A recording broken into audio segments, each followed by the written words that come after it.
Greetings and salutations, everyone. Welcome back to the Inn of Planar Crossroads. And as always, welcome back to our house specials, where we are discussing this time our creation of the Adventure Academia Season 2. We had Episode 1 last time, so we're going to do reflections for Episode 1, and then the Episode 2 that is coming up on Tuesday, because the homeschool group happens each Tuesday. So I try to have these out Monday, so the kids, if they want to have a preview of what's going to happen next, they can get it. Before we do that, let's do announcements. Let me see. Announcements for today. We got most of the things sent out for the 1,000 subs giveaway. So that's been taken care of, and we are currently organizing and getting situated schedule for the live game that we will probably record, unless we have a upgrade to our internet before then. I doubt it. I think it's still a month or two away before the internet gets upgraded here. But once the internet is upgraded, we may be able to do more one-shot giveaway type of things. We will see. So I think that's what we've got for right now. So let's go ahead and of course, if you want to support the Inn of Planar Crossroads, you can do that on Patreon, Subscribestar, or on Locals. And really, Patreon and Locals are probably the easiest. Subscribestar is not as widely used. So those three ways are available. Or I guess you can directly contact us at the iopc@protonmail.com. So I guess if you want to directly support us and not go through those things, you can do that, and we can discuss maybe something through PayPal or something. So that's all that. I think that's everything. Let's go ahead and get into this. So reflections for Episode 1. Episode 1 went pretty smoothly. I'm still having to balance out the amount of wordiness, the amount of text versus the amount of getting directly into the action, because as it stands, and I tried to address this in this next one, we'll see. As it stands, it's difficult to have the kids read, or even have an adult read, and not be able to go directly into the game and the numbers and all that. But that is something that has kind of just been accepted at this point, I believe. So I will try to be trimming down some of the descriptions, some of the flavor text, but not to the point where we start losing the story and the kids don't even know or care about what's going on. I want them to still care about the characters. So we'll find a balance here soon, Lord willing. But the settlement of Goodberry was a nice start. I think it was a good start because it had this, and we had this set up with the story of them coming through the mountain before. That was the introduction. And then Episode 1 was the actual going into and dealing with the encounter at that place, which was the siege of Goodberry. And it was indeed an attempt at a siege. It was not just a raid, though I use those interchangeably here to keep variety in the vernacular. Both the settlement and the encounter went fine.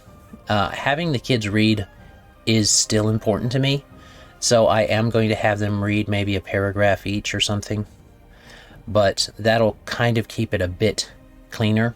I noticed when I was putting it up on the screen with my projector that some of the stuff from Foundry would get cut off at the bottom due to it being the aspect ratio kind of being just a tad bit off.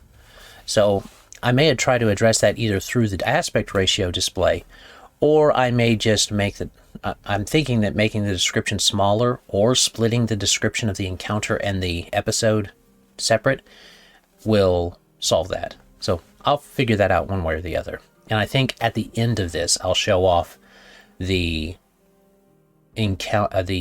Foundry VTT version instead of trying to do it on these, because I still have to transfer this over to the Foundry. So we will see how all that goes, but for right now, that is the plan. So that all went well. They were able to fight well, and they did do two things different from each other. So as far as the combat reflections go, they did two different things. I gave them the option. They exited the apple basket, the inn, and they could choose where they wanted to go. Some followed one way and some followed another. There were two gates. There was the east gate and the west gate, and they could pick which one they were going to go and help defend. And the main part of the ramparts were on the north and south sides connecting, and the attack had come from the northwest. So northeast. I kind of liked the description that came to my mind when I was discussing the ramparts with them, that the ramparts are wooden, but they're made of living tree, as if either druidic magic or slow cultivation through time, they had these trees grow tightly together, and the ramparts they walk on are boards across those living branches, and they're shielded by the canopy and so on and so forth. So I thought that was a pretty interesting and fun way to do that, still keeping in that natural type of, not fully tribal, but wild type of crafting that the beastkin are known for, and to a certain extent the elves, but the beastkin and the little ones are quite known for. So I think that worked out well. I liked that description, and they seem to find it interesting too. Though there were a couple of kids that had problems with initially with how I was describing something, but we got through that and it went fine after that. But the battle was really good. They were able to they each used Devereux differently, which I thought was good. That's showing some different things. One went with a snake, and then another, and then with the serpent and the stars, and then into the moonless nighthawk for surveying and debuffing. And then another went in for, the other group went for what was it? They did the Nighthawk to get to where they were going, and then they were going to come down and hit, but they didn't get to do that just yet. So the group kind of did split up a little bit, but both gates ended up being breached because of some rolls they made, and so now that's canonical. Both of them are breached by the time the group is out of the apple blossom and apple basket, and they are starting to storm in. So that makes it also much more threatening for the groups, for those that care about the town and stuff. So there you go. I think that's all I have for the reflections on that. Again, I try to keep these pretty quick. So I think the kids did really well with this one, and they're starting to show their more strategic minds in it. They're starting to be a bit more strategic about their things that they're doing. Both the older and the younger have gotten that, though I have some older kids in the younger group, oddly enough, because I guess they needed to fill that slot in their time. And that's okay, because this is something you can mix groups with. You can mix the age groups with, because they all are discussing and agreeing on what to do, instead of an older kid getting frustrated at a younger one doing stupid stuff with a character. Well, they can't really do that because everybody has to agree on what to do with the character. That does slow down some of the progress, but it also makes for better educational usage, in my opinion, right now. Now, if you only have 4, then, like I only have 4 in the older class right now. So they each rotate controlling a character, is how I'm doing that. So, anyway, that is that. Let's go ahead and get into the flavor text for this next time, so that we can kind of keep it a little bit tighter on our recording this time. All right, episode 2, flavor text, To the Cursed Vale. Maximilian had never thought he would need to deal with the raid.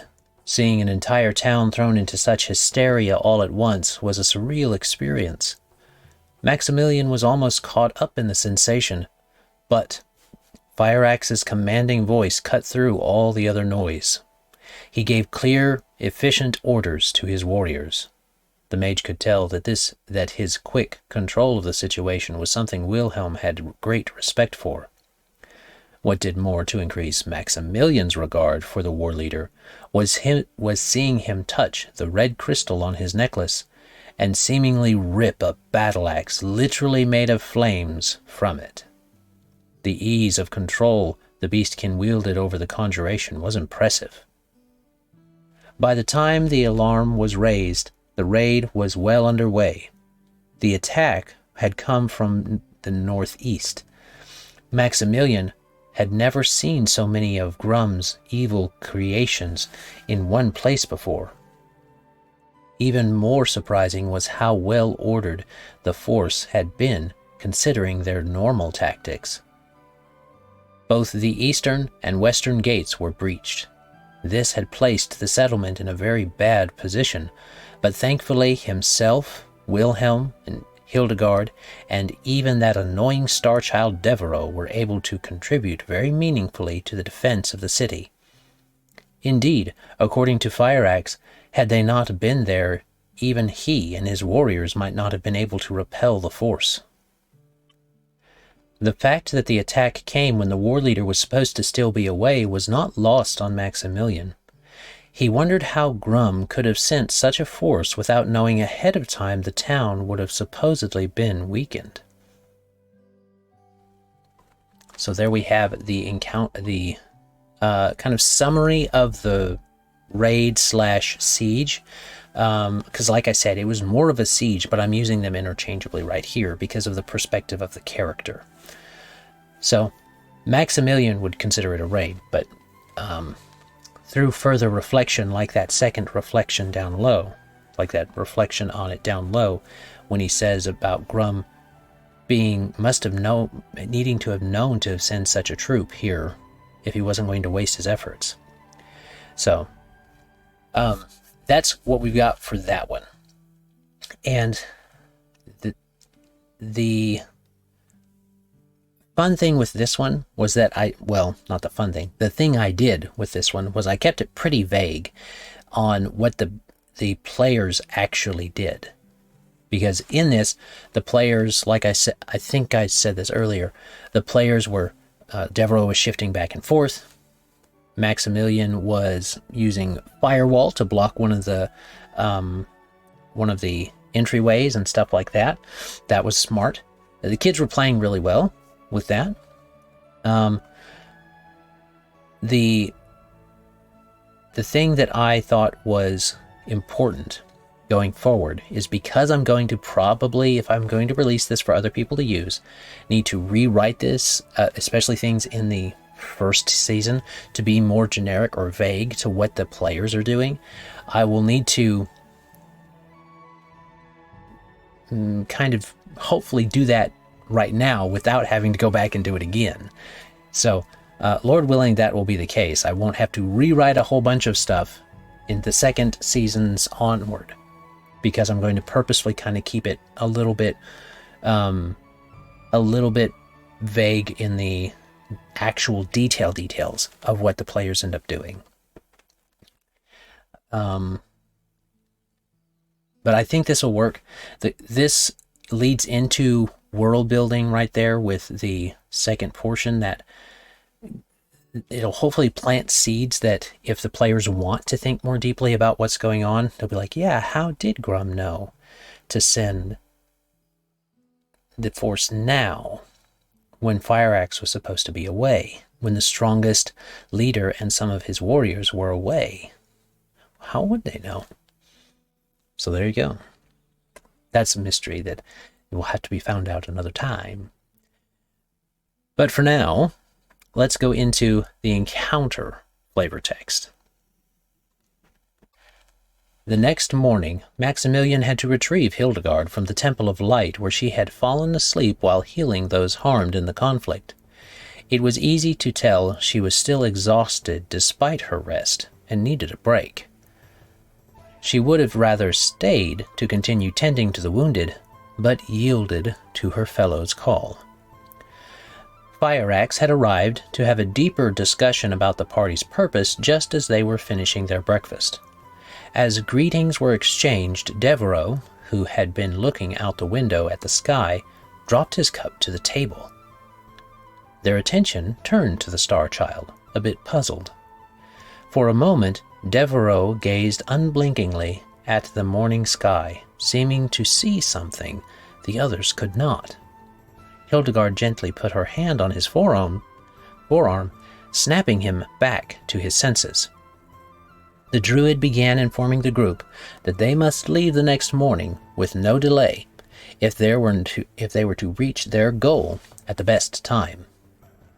Fireaxe, who still had yet to discover their purpose, was about to object, but before he could, the Star Child turned to him with an instruction. Fireaxe had to go convince the other Beastkin war leaders to launch a coordinated attack on Grum when the moon was full. This put him on the back hoof, so to speak, as such a thing had not been attempted for over a decade. Nevertheless, Devereux was adamant that he must do so, and that he could not know the specifics of the adventurer's purpose, as it required the utmost secrecy.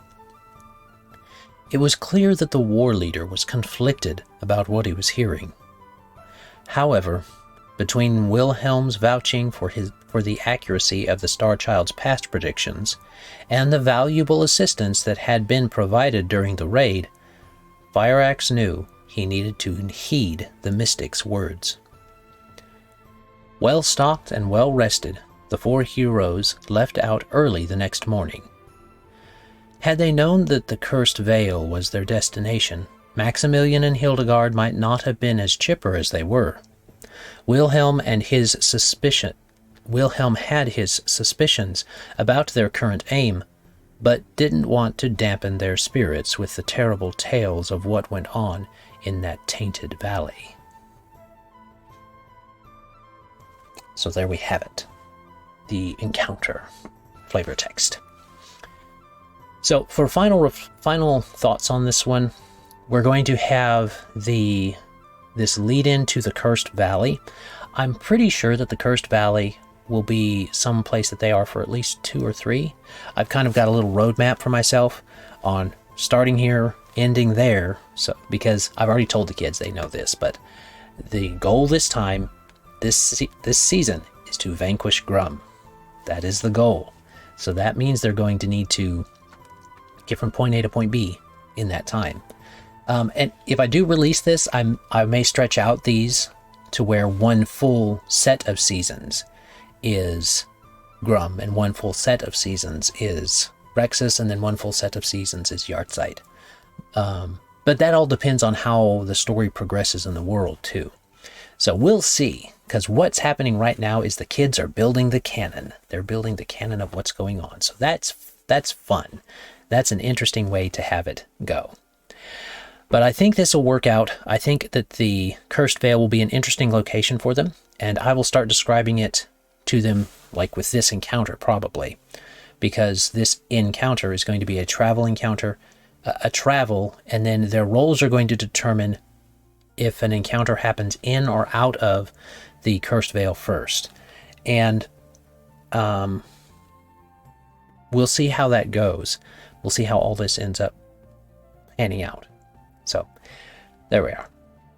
All right. I think that's everything. I don't want to take too long on this one, so let's go ahead and say that if you want to support the Planar Crossroads, if you like what we're doing here, whether that's with the kids here, with the homeschooling type of adventure setup, or with the Around the Hearse that we do, or with the slow progress that we're making on the How to Play series. Sorry about that, but I can't work on it and work on this, I don't think. So it's one or the other at a time. Anyway, if you want to support those things, you can support on Patreon, Locals, or Subscribestar, either way. any of those. And I guess if you want to support directly, contact us and we can maybe work something through PayPal or something like that. All right. As always, have a great day. God bless and enjoy. Bye.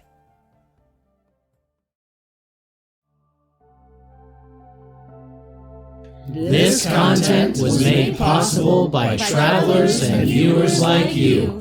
Thank you.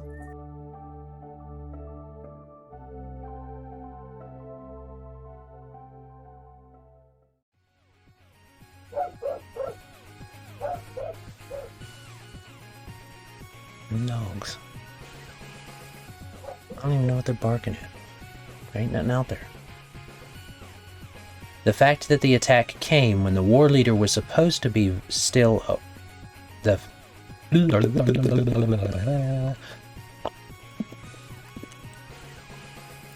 put him on the back foot. Gotta, if I'm gonna say that little pun thing, I'm gonna have to say it right. So I gotta re-record it.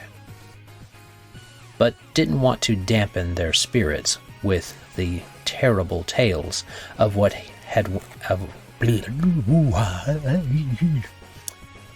that, dude. Alright. Well, for bloopers, guess what I had to do?